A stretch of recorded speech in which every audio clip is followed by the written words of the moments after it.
안녕하세요. 2500년의 음악 역사를 재밌고 쉽게 이야기하는 닥터토토리티브의 정프렌치입니다. 오늘의 강의는요, 에튜드입니다. 저번 주에 빗속에 젖은 에튜드를 소개해드렸죠. 친구들이 영상을 보고 많이 울었다고 그래서 오늘은 제가 좀 웃게 해야 되겠습니다. 음악 좀 하신 분들한테요, 에튜드가 뭐냐 하고 물어보세요. 그럼 108백중이요, 연습곡 이럽니다. 그럼 연습곡이 뭐냐 그러면 연습하는 연습곡. 오늘 에튜드의 모든 실체를요, 여러분에게 확실하게 알려드리겠으니까요, 남들하고 또 쉐어도 하시고 또 써먹으세요. 음악학자들은요, 에튜드가 그 16세기에 나왔다고 이렇게 기록을 해놓고, 또 음악사전, 백과사전에도 그렇게 나와 있습니다. 그런데 에튜드는요, 중세기도 아니고 그리크 시대 2500년 전부터 나왔습니다.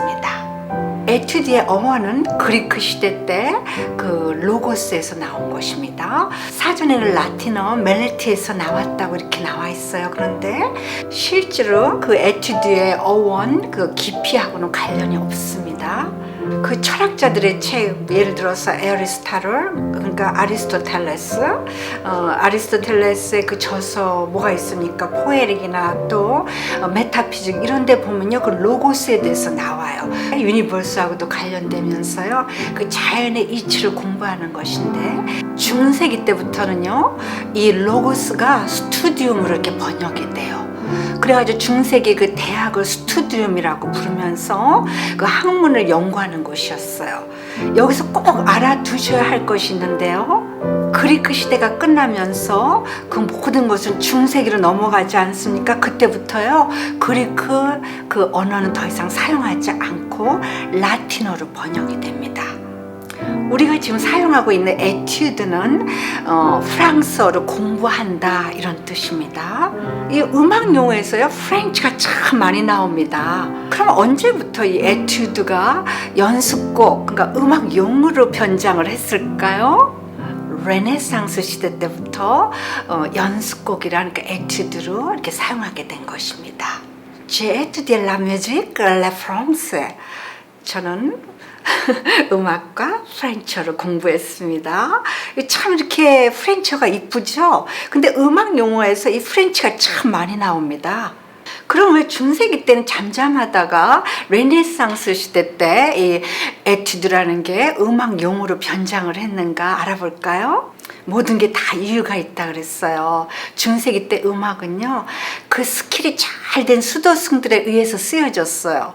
그 수도승들은요, 그 두 가지 교과 과정을 취득해야 된다 그랬어요. 하나는 뭡니까? 쿼드리발, 그 두 번째는 트리비움. 이 두 가지를 필수로 했는데, 모든 과목은요, 이 자연 철학하고 연관이 돼 있습니다. 이 자연 철학에는 보이는 그 씬과 보이지 않는 언씬 그 서브스텐스가 들어있어요. 그러니까 보이는 것은 뭡니까? 바디나 물체 이런 것이고, 보이지 않는 것은 무엇입니까? 영혼, 느낌, 그 다음에 사운드 이런 것입니다. 그래서 이 쿼드리발과 이 트리붐 그 교과 과정, 그 교과 과목, 그것들은 전부 다 이렇게 자연 철학하고 연결이 돼서요, seen, unseen 그것을 다뤘어요. 그래서 찬트는요, 자연 철학과 관련이 되며 또 유니버스하고도 이렇게 연결이 돼가지고 우리가 음악을 유니버스 랭귀지 이러지 않습니까? 그게 바로 거기서 나온 말이에요. 그런데 르네상스 때부터요, 서서히 음악이 찬트가 아니라 세속 음악이 나오기 시작합니다.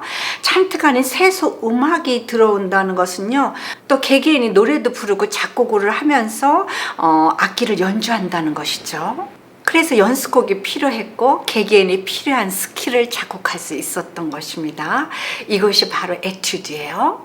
정리해보자면요, 그리크 시대 그 철학, 거기 로고스, 소리 들어간 거, 거기로 시작을 해서, 그 다음에 중세기 때는 뭡니까? 스투디움, 그러니까 스타디한다, 연구한다, 이런 뜻으로 돼서, 그 다음에 르네상스 시대 때부터 연습곡으로 등장한 것입니다. 이 게으른 학자들은요, 앞에 거 다 그냥 로고스니 뭐니 이거 전부 다 몰라요. 그냥 16세기 르네상스부터 시작을 합니다. 그런데 이렇게 사전에도 없는 2500년의 그리크 시대로 올라가서 역사를 안다는 것은요, 정말 자랑스러운 거예요. 그렇죠? 그러면 에튜드를 쓴 사람들은 누굴까요? 르네상스 시대 때는요, 아직도 그 중세기의 그런 그 컨셉이 있어가지고 이름을 그렇게 중요시 막 하지 않았어요. 그래서 에튜드에 대해서 확실하게 이렇게 뭐 앨범이 나온 게 없습니다. 그런데 이 바로크 시대부터요, 확실하게 나오는데 누구냐면요, 바흐예요. 바흐의 평균율. 바흐는요, 연습곡이라고 쓰지 않았어요. 바흐 평균율이라고 했어요. 그 이유는 바흐가 그 곡을 작곡할 때요, 피아노 그러니까 피아노가 아니라 키보드 이런 거, 그러니까 건반 악기를 튠하기 위해서 그 곡을 작곡을 하면서 또 연습곡이 된 거예요. 르네상스 시대까지는요, 그 키보드 튠을 할 때 그 레이시오, 그러니까 그 바이브레이션 있죠? 그거를 계산해서 하나하나 음마다 그 바이브레이션을 따져가지고 그걸 조율을 했거든요. 그러니까 얼마나 그게 힘들고 시간도 많이 들고 귀찮겠습니까? 바흐에 나타나서 이 뭐야, 하루 종일 그냥 튠만 하고 있으라는 거야? 내가 뭔가를 보여주지. 이렇게 12개의 음을, 그러니까 크로메릭이래요. 그러니까 반음계라 그래요. 그것을 메이저 마이너로 이렇게 작곡을 해가지고 24곡을 작곡해요. 그러니까 맨 처음에 조는 뭡니까? C 메이저죠? 다장조?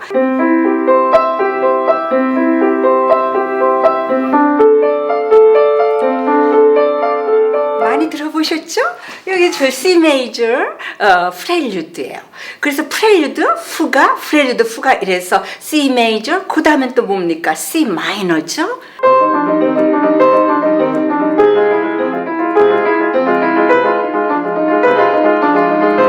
많이 들어보셨죠? 이렇게 장조, 단조. 장조, 단조를 전부 다 키마다 다 곡이 나오지 않습니까? 그러니까 이 음악 학생들한테는요, 최고의 그 에튜드, 그 연습곡입니다. 각 조마다 다 연습을 할 수 있는 거예요. 근데 바흐이 평균율이라고 이렇게 제목을 쳤어요. Well tempered. 그런데 사실은 연습곡입니다. 조율도 하고 연습도 하고. 바흐는 이렇게 독일에서 이렇게 연습곡을 만들어냈어요. 그런데 또 한 사람 있어요. 그 포르투갈이나 아니면 스페인 그리고 이태리에서 활약한 사람 누굽니까? 제가 영상을 냈어요. 못난이 공주와 스칼라테 555개의 소나타. 그 당시엔 소나타라고 부르지 않고 스윗이라고 불렀다 그랬죠? 바이너리 폼 2개의 띵으로 이루어진 거, 주제로 이루어진 거. 이 555개를 작곡하면서 바바라가 그 댄스도 했지만은요, 또 키보드로 그걸로 연습을 했어요. 그래서 사실 스칼라티의 555개 소나타는요, 에튜드 연습곡입니다. 그럼 클래시컬 피리오드, 그러니까 고전파 시대 때 누가 에튜드를 작곡했을까요? 체르니. 체르니 100번, 체르니 30번, 40번, 50번. 아시죠? 에튜드를 제일 많이 작곡했어요. 낭만파 시대 때는 또 누가 에튜드를 작곡했을까요? 아농이라고 들어보셨어요? 여러분 벌써 알고 계세요. 아농이요? 한온이에요. 한온. 제가 이거 전에 보여드렸죠? 이 한온을요, 그 유럽에서는 아농이라고 불러요. 왜 그러냐면 이 사람이요, 프렌치예요. 그러니까는 뭐 저도 한온이라고 하거든요. 그런데 유럽에 가가지고 한온이라고 그러면 잘 몰라요. 왜냐하면 이 H 발음이요, 그 라틴 발음으로는요, 묵음이에요.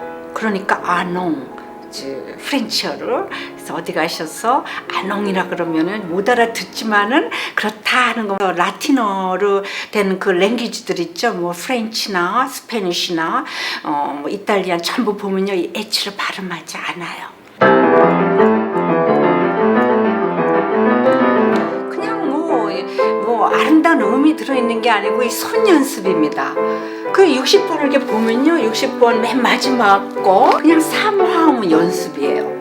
그런데 슈나벨은요, 이 한원 이 60번을요 스테이지에서 콘서트 음악으로 쳤어요.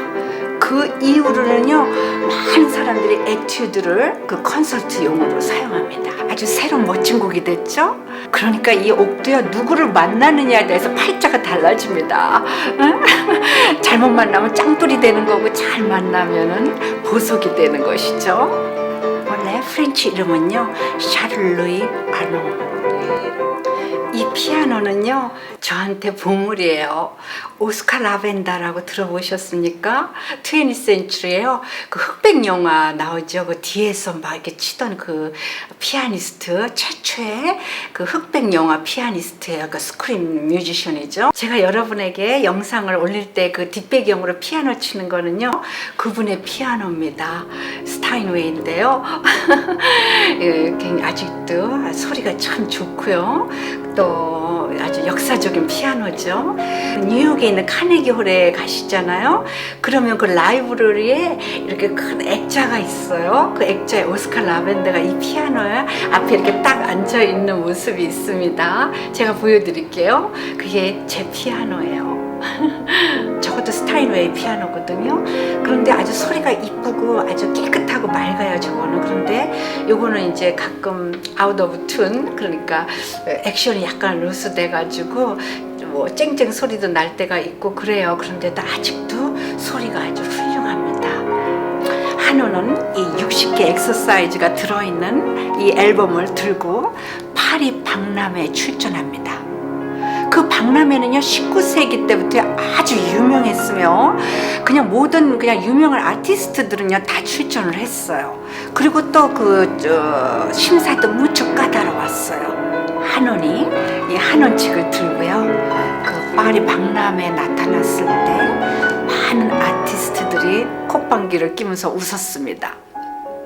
캔버스를 들고 나와도 시원찮은 판국에 다 썩을 콩나물을 들고 나와서 뭐 하자는 거야? 하고 다 낄낄 웃었어요.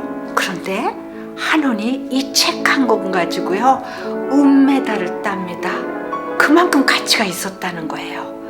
그 이후로는요 뭐 그 건반 악기를 치는 사람들은 처음 다 이거를 연습을 했어요. 낭만파 시대 때 쇼팽과 리스트도요 이 에튜드를 작곡해가지고 스테이지에서 최고의 그 콘서트용 곡으로 만들려고 아주 무척 애를 많이 썼어요. 그리고 또 에튜드 이건 또 누가 작곡했을까요? 이렇게죠. 손이 막 이렇게 돼요. 또 하나 볼까요?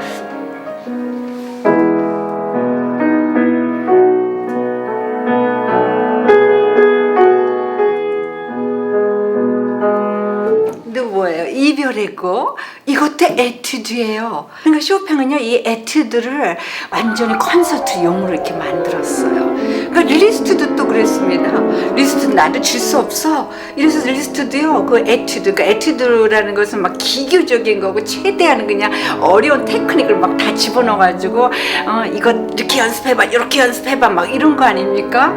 근데 이건 이제 스테이지용으로 만들어서 온소스피로 아주 멋진 곡을 만들어내죠. 반주는 여기로 이렇게 막 이렇게 갑니다. 그 리스트 에튜드는요 아주 고난도예요. 그리고 또 음악도 굉장히 헝가리안적이죠. 멜랑콜리하면서. 그러면은 이 또 에튜드들요 굉장히 그 러시안적으로요 그냥 리듬을 중요시해서 작곡한 사람이 있어요. 누굴까요? 프로코피에프입니다. 한번 들어볼까요?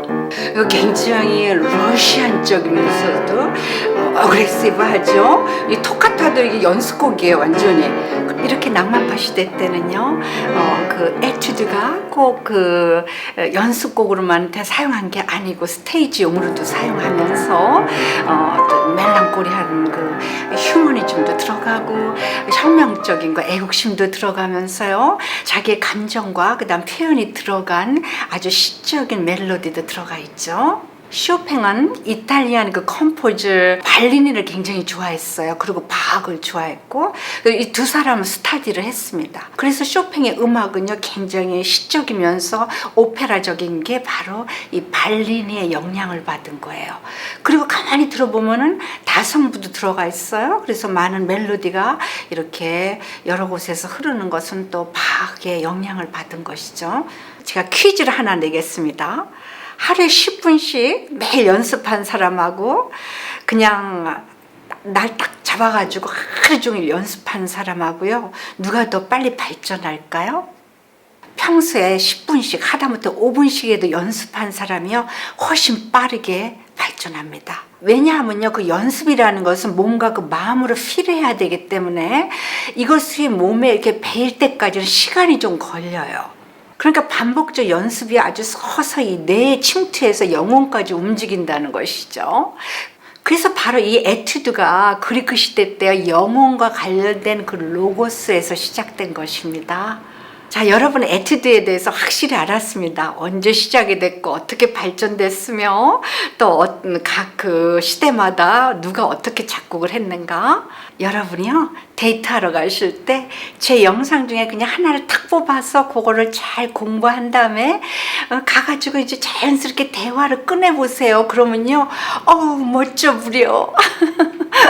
아주 그냥 짱이 되는 거예요. 갑자기 그냥 에튜드, 녹턴 이러고선 얘기할 게 아니라 슬쩍 너는 어떤 음악을 좋아하니? 뭐 이러면서 대화를 끌어서 다 여러분이 가지고 계신 그 지식을 이야기하세요. 그러면은요, 오 아주 괜찮아. 그런데요 모차르트 공부하고 나서 베토벤을 착각하고 이야기하시면 안 됩니다. 좋아요, 구독, 알람 설정해 주신 분께 감사드립니다. 얼마 남지 않은 2020년도 정리 잘 하시고요. 메리 크리스마스. 그러면 다음 주에 찾아뵙겠습니다. 모두 건강하세요. 바이.